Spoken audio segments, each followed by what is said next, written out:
नमस्कार। बिहार मिथिला न्यूज के इस विशेष कार्यक्रम में आपका स्वागत है। मैं हूं तलत परवीन। कांग्रेस अपने अस्तित्व में एक बार फिर लौटने लगी है। राहुल गांधी से पहले कन्हैया कुमार के बिहार का दौरा निश्चित तौर पर कांग्रेस को मजबूत करेगा और इसका नुकसान राष्ट्रीय जनता दल को उठाना पड़ सकता है। कन्हैया कुमार जब मधुबनी पहुंचे तो उनके साथ सचिन पायलट, राष्ट्रीय महासचिव सहित अन्य लोगों ने कन्हैया कुमार का स्वागत किया और कहा, इस बार बिहार में महागठबंधन की सरकार बनेगी। मैं अपने नेता सचिन पायलट जी का पुनः अभिनंदन करता हूँ। मैं बहुत कम समय लेते हुए एकाध दो शब्द आपके सामने रख करके मैं अपना वाणी का विराम देते हुए मैं कन्हैया कुमार जी का माइक सौंपने के पहले एक बात कहना चाहता हूँ। आप यहाँ जितना भी प्रेस वार्ता में उपस्थित है, आप जानते हैं कि हम लोग पूरे देश में, बिहार में जिस तरह से बेरोजगारी बढ़ी है, उसका आवाज देने वाला आज कोई नहीं था। तो पलायन रोको, नौकरी को के आज 26वां दिन यह हमारा यात्रा है और इस यात्री के रूप में यहाँ साथ देने के लिए सचिन पायलट जी आए हैं। मैं आग्रह करता हूँ जो है शकील अहमद खान जी से कि आप 2-3 बार कह करके आगे जो है करेंगे, लेकिन इतना जरूर आपसे सहयोग मांगेंगे कि मुद्दे के आधारित जो सरकार है रोजगार की बात नहीं करती, युवाओं की बात नहीं करती, जो नरेगा मजदूर है उसकी कि शिक्षा के बिना बुद्धि का नाश होता है और बुद्धि के बिना नैतिकता का, नैतिकता के बिना विकास का, विकास के बिना धन का और धन के नाश से जो बहुजन है उनकी तबाही होती है। इसीलिए बहुजनों के लिए शिक्षा सबसे जरूरी है। और यह जो बात हम आपके सामने रेखांकित कर रहे हैं इसलिए कर रहे हैं, आज एक बहुत बड़ी कोशिश है कि इतिहास में शोषण के खिलाफ जो संघर्ष है उन संघर्षों को भुला दिया जाए, ताकि जो मौजूदा शोषण है उसको टिका करके रखा जाए और कोई भी लोग उसके खिलाफ अपनी आवाज को बुलंदी से बोल ना पाए। यह बात मैं इसलिए कह रहा हूं कि आपको मालूम हो कि महात्मा ज्योतिबा फुले और माता सावित्रीबाई फुले की जीवनी पर एक फिल्म बनी जिसको सेंसर बोर्ड ने जो है वो प्रतिबंधित कर दिया।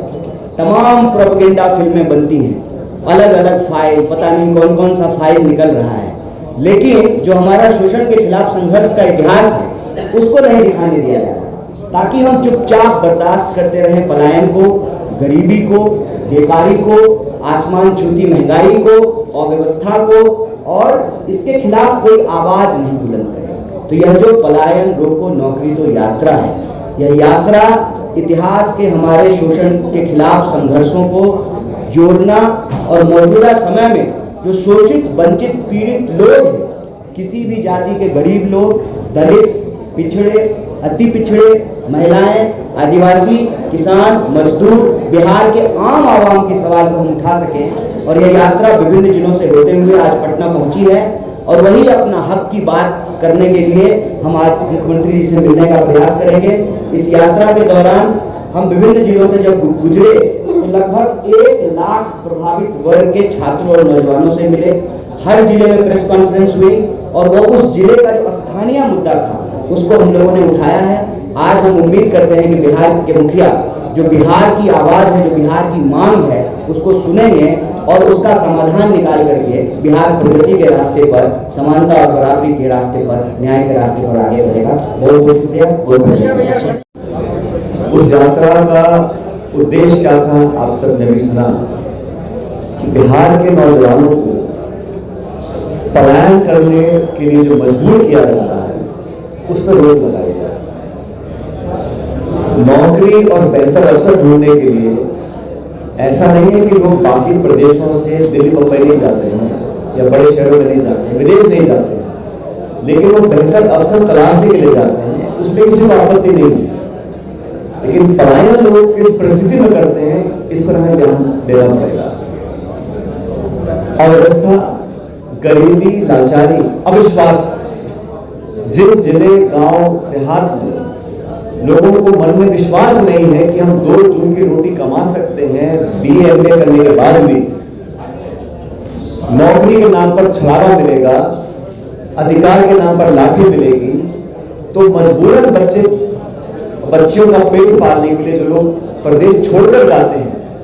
और शकील भाई से कह रहे थे, पूरे देश में आज बिहार के लोग जाकर मजदूरी का काम करते हैं, लेबर का काम करते हैं, छोटे मोटे रोजगार ढूंढते हैं। ये परिस्थिति क्यों पैदा हुई? ये 1-2 दिन में नहीं बनी है। सालों साल तक बिहार के साथ जो भेदभाव हुआ, बिहार के शासकों ने यहाँ जो नौजवानों की अनदेखी करी, 2 पीढ़ियां निकल गई और आज ये हालात बन गए हैं कि पूरे बिहार के नौजवान अपना भविष्य अंधकार में देखते हैं। और ये बहुत दुख की बात है। बिहार हिंदुस्तान के सबसे युवा राज्यों में से एक है और बिहार के नौजवानों में जो प्रतिभाएं हैं, जो अपार उम्मीद है, संभावनाएं हैं, उसको तलाशने की बजाय, उनको ढूंढने की बजाय, उनको संवारने की बजाय उनसे मुंह मोड़ा जाता है। जो लोग सत्ता में बैठे हैं पटना में आज, माननीय मुख्यमंत्री जी कितने सालों से मुख्यमंत्री हैं और 2024 के लोकसभा चुनाव के समय अगर आपको मोदी जी को समर्थन देना ही था, क्योंकि आपके समर्थन से वो सरकार बनी है दिल्ली में, नीतीश कुमार जी को अगर मोदी जी को समर्थन देना ही था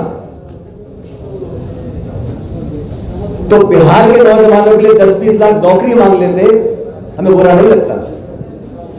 अगर समर्थन की कीमत बिहार के नौजवानों का भविष्य होता तो हम भी कहते आप जाइए, कोई बात नहीं। जो भाजपा 400 पार का नारा देकर लोगों को भ्रमित कर रही थी चुनाव प्रचार में, संविधान के मूल भावना से खिलवाड़ करने की घोषणा करती थी मंच पे खड़े होकर, जनता ने सबक सिखाया और 240 पे लाकर टेक दिया। उसके बाद नीतीश कुमार जी के समर्थन से सरकार का निर्माण हुआ। सरकार बनने के बाद शासन व्यवस्था में दिल्ली और पटना की सरकार ने नौजवानों को कितनी जगह दी है। पिछले समय में जो फर्जीवाड़ा हुआ, जो धोखाधड़ी हुई, पेपर लीक हुआ, लोगों के मन में नौजवान अगर व्यवस्था पे विश्वास नहीं करेंगे, नौकरी प्रक्रिया चयन में उनका विश्वास नहीं रहेगा, यह बहुत खतरे की बात है देश और समाज के लिए। मैं धन्यवाद देना चाहता हूं युवक कांग्रेस का, NSUI का। उन्होंने बिहार के नौजवानों की अल्प को जगाने का काम किया है। बिहार के नौजवान किसी की दया नहीं मांग रहे, वो इतना चाहते हैं कि रिश्वत और पैसा देकर पेपरों को आउट ना किया जाए, भेदभाव करके नौकरियों का आवंटन ना किया जाए, प्रतिस्पर्धा हो लेकिन पारदर्शी तरीके से हो।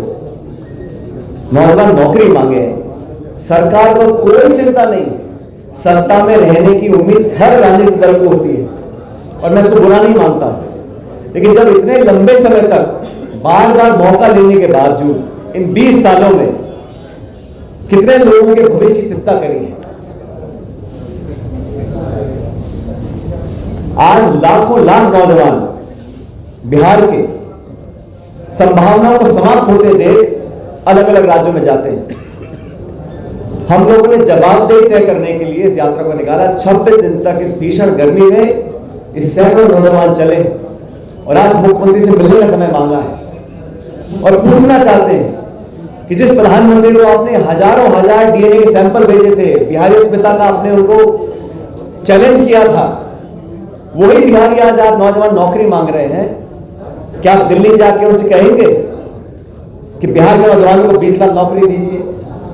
जो PSU थे बंद कर दिए, सरकारी नौकरियों में लगातार गिरावट आ रही है, उद्योग में निवेश हो नहीं रहा, नए रोजगार आएंगे कहां से? अर्थव्यवस्था को दुरुस्त करने के लिए एक संकल्प चाहिए, दृढ़ संकल्प चाहिए, एक निश्चित दिशा चाहिए और रोजगार उत्पन्न करना मैं समझता हूं हर सरकार की प्राथमिकता होनी चाहिए।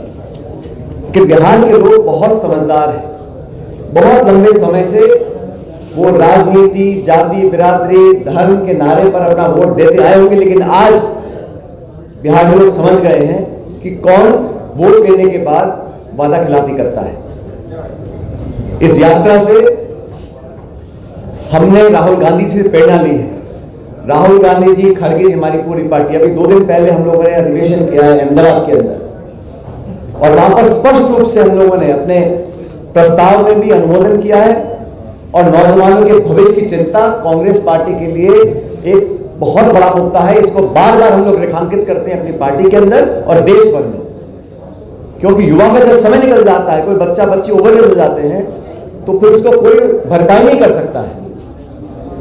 और युवाओं को अगर भविष्य में रोजगार नहीं मिलेगा, नौकरियां नहीं मिलेंगी, और मैंने जैसे पहले कहा, भविष्य की संभावनाओं में नौजवानों का विश्वास अगर खत्म हो गया, व्यवस्था में, प्रणाली में, प्रक्रिया में अगर विश्वास और अपना कायम नहीं कर पाएंगे तो आगे कैसे बढ़ेंगे। तो बिहार के लोगों से मैं अपील करना चाहता हूं कि ऐसे लोग, ऐसे दल, ऐसी विचारधारा को अपना आशीर्वाद दें जो नौजवानों के लिए कुछ करना चाहते, कर दिखा सकते हैं। आपके पास मौका ना हो, आप विवश हो, आप लाचार, मैं समझ सकता हूं, पूरी ताकत आपके पास, सरकार आपके पास, सरकार आपके दम पर चल रही है, केंद्र की सरकार, और फिर भी हम नौजवानों की देखरेख नहीं कर सकते, ये बड़े दुख की बात है। मैं उन तमाम नौजवानों को जो अनेकों दिनों से निकलकर आज पटना आए हैं, उन यात्रियों को धन्यवाद करना चाहता हूं।